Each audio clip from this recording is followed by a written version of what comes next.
I'm going to tell you a story unencumbered by hyperbole. This is as it happened. A year ago, Joe and I were in Chicago so that Joe could run the Chicago Marathon. Across the street from our hotel, there was a CVS. I needed something from that CVS, so I went to that CVS. And I got there just in time, because when I got to the front of the line, all of a sudden, literally 5 or 6 people lined up behind me. And in Chicago, I don't know if this is a Chicago thing, but they don't have that kind of personal space thing that I prefer people to have. And so it was like me with a people tail, you know? And so they're right on top of me, and so I handed my cash card and my ID to the woman behind the counter, and she had this lovely stentorian voice, which spell check tells me isn't a word, but I think it is. Can I get clarification? Yes, good loud voice, good firm voice. And a Larry Lund voice. And she said, "Wow! That is the worst ID picture I've ever seen in my life." Yeah, thanks. And so, you know, and she had stopped to give me this attention. She wasn't even ringing me up. And she goes, "No, I really mean it." And you know, I think people are getting curious behind me to see what's wrong. And she said, "You should have had this retaken." But I'll tell you what the problem is. It's the DMV people. They're just plain mean to do this to you.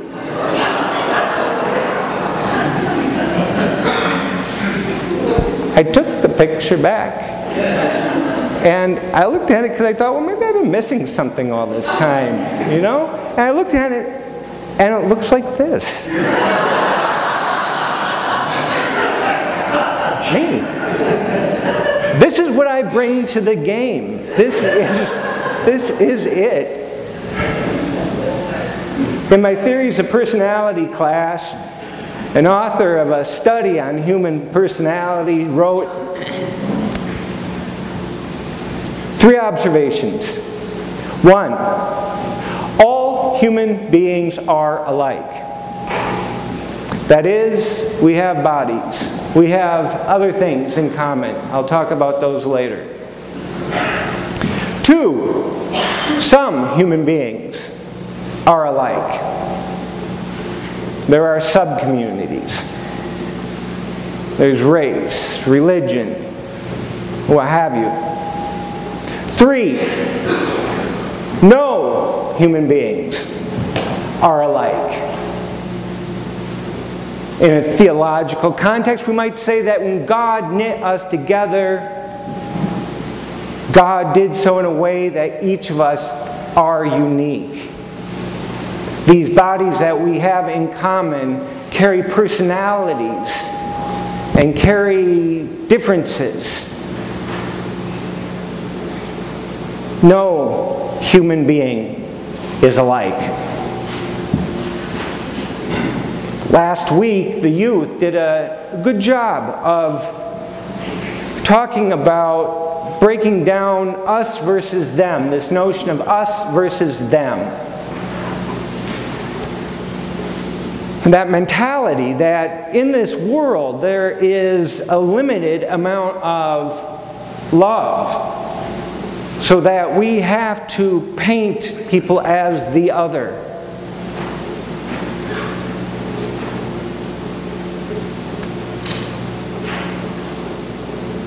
And this is why I like this story today. Because Jesus is showing, just like this girl whose hand was being pushed up in the air by another friend, I think a sense of humility. His disciples were encouraging him to assert his uniqueness, and what he was saying was, I am here. This is what I bring to the game.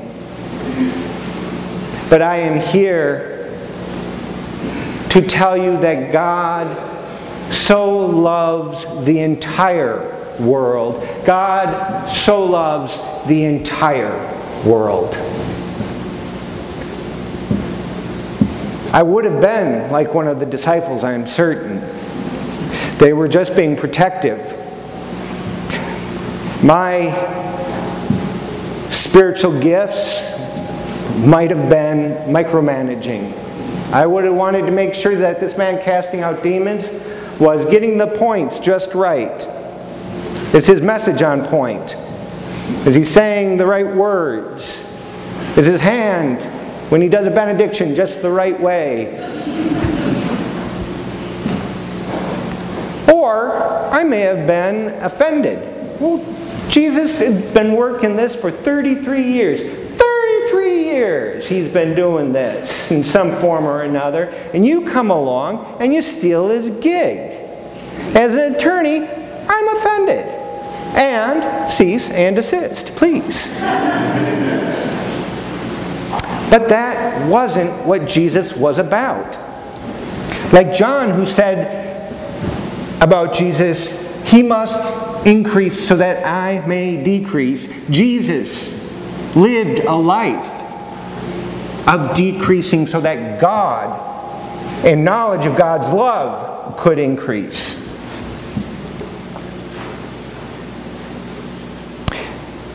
Jesus says something very unusual in this text today. We have a phrase in our society: whoever isn't for us is against us. If you aren't for us, you're against us. But listen to Jesus.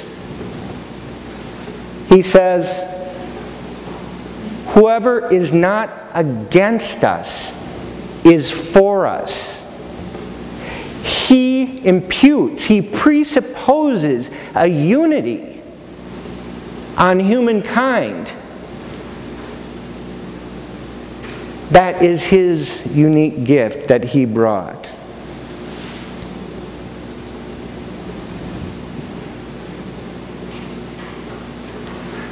We are a church of human beings. In that regard, we are all the same. We have bodies, whether they photograph well or not. We are somewhat alike in that we come to this place. We have theologies that aren't exactly like each other's necessarily, but they're in the ballpark. But we are unique. We bring to this church an idea of what the church should be doing, how the church should be doing it. How can we work together, all of us, in a way that doesn't create another, in a way that isn't divisive, in a way that honors that even as we are unique, we are one.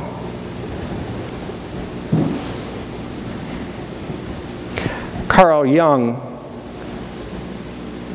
talked about the collective conscious. And this is when I finally got it, and I just got it this week reading this text, when I finally got Jesus' play on this term, who isn't against us is for us. I thought of this collective conscious, where everything, where below, we've got our individual experiences and memories, good and bad, and knowledge, and those exist in our subconscious. But below that is a collective conscious that is obscured, but is common amongst all of us. Again, in a theological, but although Jung was I call him a theologian, but in spiritual terms, we might say we share this common spirit. He wrote, the more a person is merely an I, one person. The more a person is merely an I, the more they split themselves off from the collective self, of which they are also a part. And they may even find themselves in opposition to it.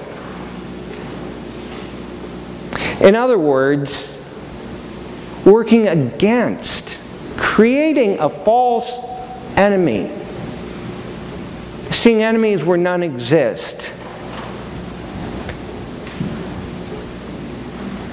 In my premarital counseling, that's a bad segue to go from enemies to premarital counseling. But in my premarital counseling, we have on the third session, I'm trying to see if there's anybody here for whom I've done premarital counseling. Anybody? Raise hands, raise hands, raise hands. No, so I can talk about them. All right, I'm naming names. In our third session, we have, that's the night they're supposed to come and bring a big dispute. Bring your big dispute, that thing that you keep chewing on over and over again, you keep coming back to, and dang it, we're going to solve it. We're going to throw down until we solve it. I mean, we never do, but let's be in that attitude. No, sometimes we have. And I said, but I also want you to bring along with that dispute two others. One where you've had a fight and it's gone horrible for you. Horrible. Something bad. Oh, God, the most regrettable dispute you ever had, and you resolved something poorly. And then I want you to think of the time where you got into a fight, an argument with your partner, and it's like magic. You're like, well, how did we stop disagreeing all of a sudden? How did we agree on it? What happened? And what we do is we look at both of them and we say, what's the ingredient? Give me the recipe for a bad fight. All right, tell me, if I want to have a bad fight according to your model, what do I do? And a lot of it is self-seeking, or maybe it's physiological. I'm tired, I talk when I'm tired, I use language that is maybe a little strong, whatever. All right, now tell me about the one where it went really well. Well, that was the day I just decided,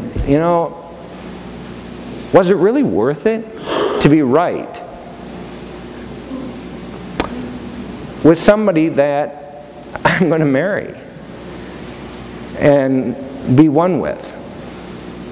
I mean, what do I get for winning an argument? Not necessarily that you're not raising your points, but how you finessed that, how you finessed that disagreement, and then we apply it to their current thing, and it's usually why there's all that anxiety before a wedding, because there's something where they're like, we have fixes before the wedding and we'll never fix it. And well, Meg just came in. Meg, I did your premarital counseling. Do you mind that I was just talking about you?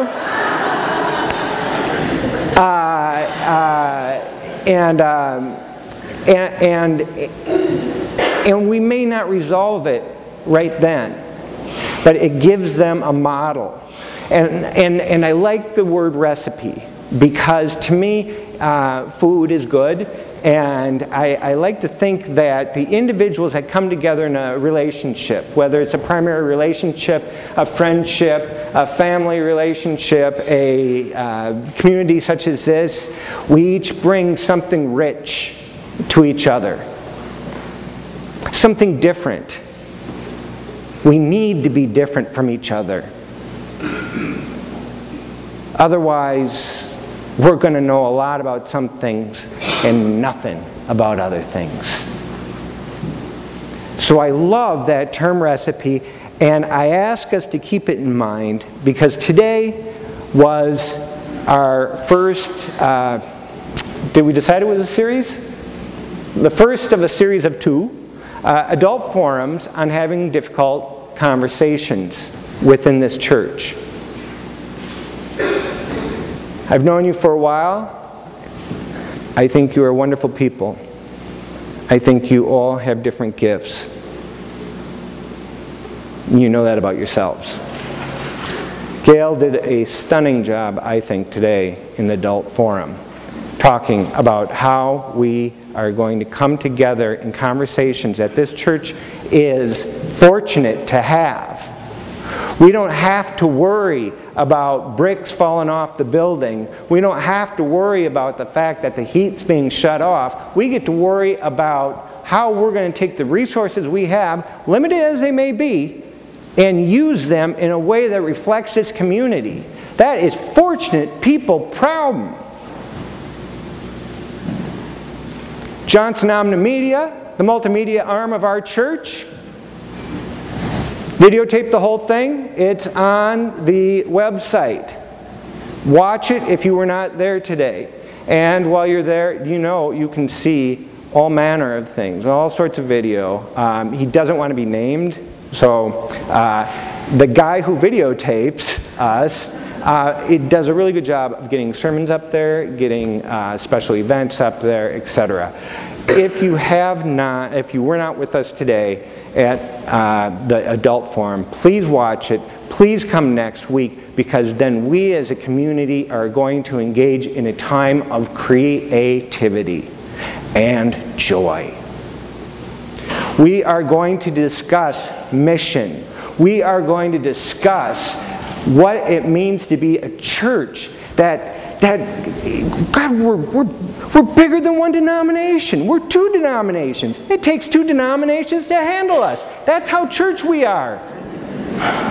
We should be 3 or 4. Well, and this is part of Gail's work with us. And after Gail moves on, this morning I said after Gail passes on, which is why you always have an early service to practice. After Gail moves on, then what she will have done, the gift she will have given us, is activated in us the ability to have difficult conversations and not feel like, oh my gosh, what is wrong? But to see the privilege of being able to have these conversations, of being in community with each other, of going beyond a sense of forbearance, of going beyond a sense of tolerance, of going beyond a sense of the other. The others want this, I want that. But into what is it that God is calling us to do? How is God calling us to join like this man who was casting out demons?